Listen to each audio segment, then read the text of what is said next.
നമസ്കാരം, ജന്മഭൂമിയിലേക്ക് സ്വാഗതം. ഇടുക്കിയിൽ ഇടതുപക്ഷവുമായി അകന്നു നിൽക്കുന്ന മുൻ ദേവികുളം MLA എസ് രാജേന്ദ്രൻ ഉടൻ തന്നെ BJP-യിലേക്കെന്ന് സൂചന. കടുത്ത നടപടി. ലോക്സഭാ വോട്ടെടുപ്പുമായി ബന്ധപ്പെട്ട് തന്നെ അനുകൂലിക്കുന്ന തോട്ടം തൊഴിലാളികളെ ഇടത് പ്രവർത്തകർ ആക്രമിച്ചതിനെ തുടർന്ന് എന്ന വിവരമാണ് പുറത്തുവരുന്നത്. നേരത്തെ കേരളത്തിന്റെ ചുമതലയുള്ള കേന്ദ്ര നേതാവ് പ്രകാശ് ജാവദേക്കറെ എസ് രാജേന്ദ്രൻ ഡൽഹിയിൽ പോയി കണ്ടിരുന്നു. എന്നാൽ അന്നുപോലും തന്റെ BJP പ്രവേശനം അദ്ദേഹം ഉറപ്പിച്ചിരുന്നില്ല. എന്നാൽ ഇടതുപക്ഷ പ്രവർത്തകർ രാജേന്ദ്രന് അനുകൂലമായി നിൽക്കുന്ന തോട്ടം തൊഴിലാളികളെ ആക്രമിച്ചതോടെ കളി മാറുകയായിരുന്നു. ഇപ്പോൾ BJP പ്രവേശനത്തിന് എസ് രാജേന്ദ്രൻ തയ്യാറെടുക്കുകയാണ് എന്നാണ് ലഭ്യമായ വിവരം. ഇതിനെ തുടർന്ന് ദേവികുളം മുൻ MLA എസ് രാജേന്ദ്രന്റെ വീട്ടിലെത്തി സന്ദർശിച്ചിരിക്കുകയാണ് BJP നേതാക്കൾ.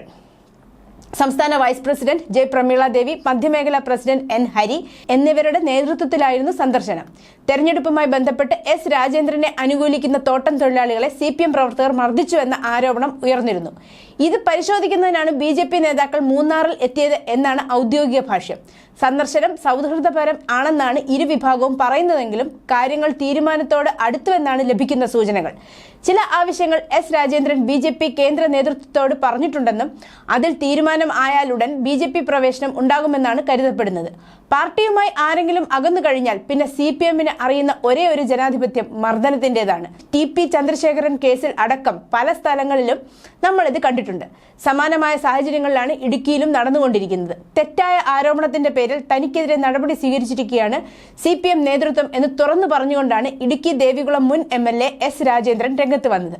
എന്നാൽ ഇതിനെ ചൊല്ലി CPM നേതൃത്വം പ്രതികരിച്ചത് കൊടിയ മർദ്ദനത്തിലൂടെയായിരുന്നു. ഈ കഴിഞ്ഞ തെരഞ്ഞെടുപ്പ് കാലത്താണ് എസ് രാജേന്ദ്രന്റെ അനുകൂലികളായ തോട്ടം തൊഴിലാളികളെ CPM പ്രവർത്തകർ മർദ്ദിച്ചത്.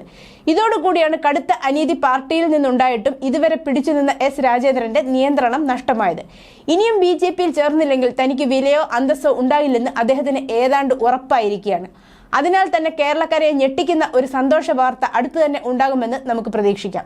EP ജയരാജനടക്കം കൂടുതൽ നേതാക്കൾ BJP-യിൽ ചേരാൻ തയ്യാറാവുകയായിരുന്നു എന്ന വാർത്തകൾ തെരഞ്ഞെടുപ്പ് സമയത്ത് തന്നെ പുറത്തു വന്നിരുന്നു. സംഭവങ്ങളുടെ പോക്ക് കണ്ടിട്ട് ഒരു തരി കാണലും അടുത്തു തന്നെ കെടുമെന്നാണ് കരുതപ്പെടുന്നത്. News desk, Janmabhumi.